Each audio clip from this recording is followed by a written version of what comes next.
Hello friends, welcome back to our YouTube channel. आज हम करेंगे class 11th Hornbill the ailing planet the green movements role का lecture number 4। इससे previous वाले lectures में हमने लेक्चर की समरी और हमने इस लेक्चर के कुछ क्वेश्चन आंसर इस चैप्टर के कुछ क्वेश्चन आंसर्स किए हैं। अगर अभी तक आपने वो लेक्चर्स की वीडियो नहीं देखी है तो प्लीज़ आप हमारे चैनल की प्लेलिस्ट में जाके उन लेक्चर्स की वीडियो भी देख लीजिए। चलिए बिना देरी के अपने आज के लेक्चर को स्टार्ट करते हैं। आज के लेक्चर का जो फर्स्ट क्वेश्चन है वो क्वेश्चन नंबर 6 है। क्यों? क्योंकि लेक्चर नंबर 3 में हमने क्वेश्चन नंबर 1 to 5 कवर किए थे। तो चलिए क्वेश्चन नंबर 6 पढ़ते हैं, क्या कह रहा है। Who is the world's most dangerous animal?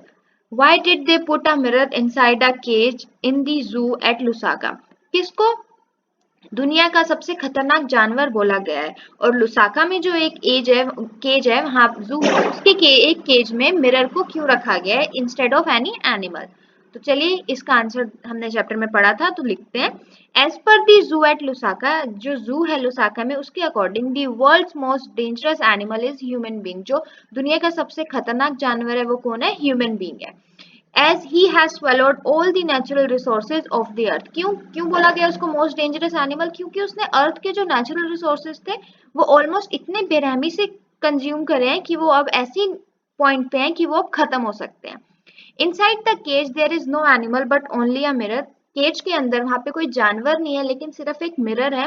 Where we can see ourself, जिसमें अगर हम देखेंगे तो मिरर में क्या होता है, अगर आप अपने आप को देखते हो तो आपकी शक्ल दिखती है। तो वही सेम उस केज में होता है कि जब आप उस मिरर में देखते हो तो आपको आपकी शक्ल दिखती है। The mirror reflects the real image of real villain of the earth, that is human being. जो मिरर है वो रिफ्लेक्ट करता है आपकी ह्यूमन बीइंग की खुद की इमेज को, जो कि एक रियल विलन है अर्थ का। तो ये हमारा क्वेश्चन नंबर 6 था। क्वेश्चन नंबर 7 क्या कह रहा है। What are the earth principal biological system? Earth के जो मेन बायोलॉजिकल सिस्टम है, जिसका बेस है कि अर्थ, इन्हीं से अर्थ कहलाती है, वो कौन कौन से हैं? तो answer is fisheries, forest, grassland and croplands are the 4 biological system of earth. Earth के 4 मेन बायोलॉजिकल सिस्टम्स हैं। कौन कौन से? Fisheries, forest, grasslands and croplands. ये 4 बायोलॉजिकल सिस्टम है। They are the base of the foundation of the global economic system. ये जो 4 biological system है ये क्या है? पूरे देश का, पूरे अर्थ का क्या है? ग्लोबल इकोनॉमिक सिस्टम बनाते हैं। They supply the foods, raw material and other resources which are required for our survival. इनको क्यों बायोलॉजिकल सिस्टम कहा गया है? क्यों? क्योंकि ये हम लोगों को खाना देते हैं, रॉ मटेरियल्स देते हैं और अलग अलग तरह के रिसोर्सेज प्रोवाइड करते हैं जो एक लिविंग ऑर्गेनिज्म के सर्वाइवल के लिए इंपॉर्टेंट होते हैं। इसीलिए अर्थ के ये 4 क्या है? बायोलॉजिकल सिस्टम है। नेक्स्ट क्वेश्चन नंबर 8 क्या कह रहा है। What is the cause of the collapse of fisheries? हमने चैप्टर में पढ़ा था कि जो फिशरीज है, ग्रासलैंड्स है, फॉरेस्ट है, वो क्या होते जा रहे हैं? खत्म होते जा रहे हैं। तो इस क्वेश्चन में पूछ रहा है कि जो फिशरीज है, पानी, मछलियों से रिलेटेड जो चीजें हैं वो क्यों खत्म होती जा रही हैं? कोलैप्स मतलब खत्म होते जाना। Fish being the major source of protein, fish जो है वो एक मेजर सोर्स होता है प्रोटीन का। And the increasing demand of protein is one of the main reason for the collapse of fisheries. जो प्रोटीन की दिन पर दिन बढ़ती डिमांड की वजह से ही जो फिशरीज है वो क्या होती जा रही है? कोलैप्स होती जा रही है। Over fishing is common these days. Over fishing क्या है? आज के टाइम में बहुत कॉमन है। To meet up the demand for of the protein hungry world. Over fishing करनी पड़ती है। क्यों हो रही है? क्योंकि जो डिमांड है वो इतने स्पीड से एक्सीड हो रही है प्रोटीन की कि उस डिमांड को फुलफिल करने के लिए ओवर फिशिंग होती जा रही है। तो ये हमारे question number 6, question number 7, question number 8 थे। तो चलिए क्वेश्चन नंबर 9 पे चलते हैं। How are the local and tropical forest being decimated? जो लोकल और ट्रॉपिकल फॉरेस्ट है वो कैसे खत्म होते जा रहे हैं? Forest are the main source of firewoods and other natural resources. हमें पता है कि जो फॉरेस्ट है वो क्या है? मेन सोर्स है किसका? ईंधन का और कई नेचुरल रिसोर्सेज का। They are the source of evolution. Forest क्या है? सोर्स ऑफ इवोल्यूशन है। सोर्स ऑफ इवोल्यूशन मतलब जो टाइम के साथ चेंज आता है उनको करने में जो मदद करते हैं वो फॉरेस्ट ही करते हैं। The local forest being decimated to meet up the need of firewood for cooking.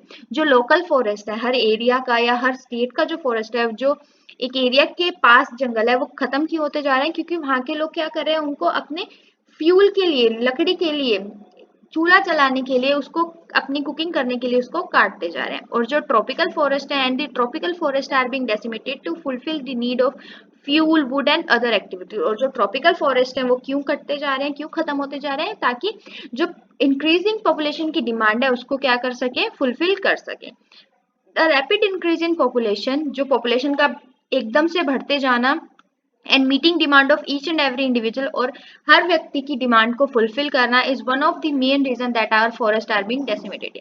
ये क्या है, एक बहुत इंपॉर्टेंट या बहुत मेन रीजन है जिसकी वजह से हमारे फॉरेस्ट क्या हो रहे हैं, डेसिमेटेड होते जा रहे हैं।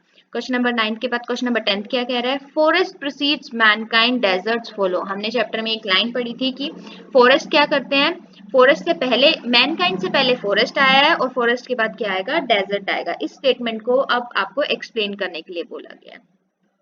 Forest were in existence much before the coming of man on this planet. सबसे पहले जो अगर धरती की बात करें तो धरती पे क्या थे, सिर्फ और सिर्फ जंगल ही थे, इंसान भी नहीं आए थे।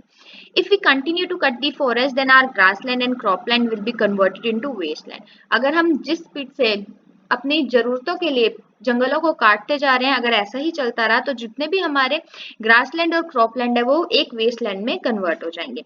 वंस द फॉरेस्ट डिसअपियर, एक बार अगर फॉरेस्ट खत्म हो गए, the surrounding will only have sand, तो वहां पे क्या बचेगा, हमारे आसपास सिर्फ और सिर्फ मिट्टी बचेगी। Thus the writer said forest precede mankind, desert follow. इसलिए राइटर ने बोला है कि forest precede mankind and desert follows. इसी के साथ हमारे आज के लेक्चर के 5 क्वेश्चन खत्म होते हैं। अगर आपको किसी भी क्वेश्चन में कोई डाउट है तो प्लीज आप मुझे कमेंट सेक्शन में कमेंट करके बताएं। हम अपनी अगली वीडियो में टेक्स्ट बुक एक्सरसाइज के कुछ और क्वेश्चन करेंगे। Thanks for watching. Please like, share and subscribe our channel for more videos.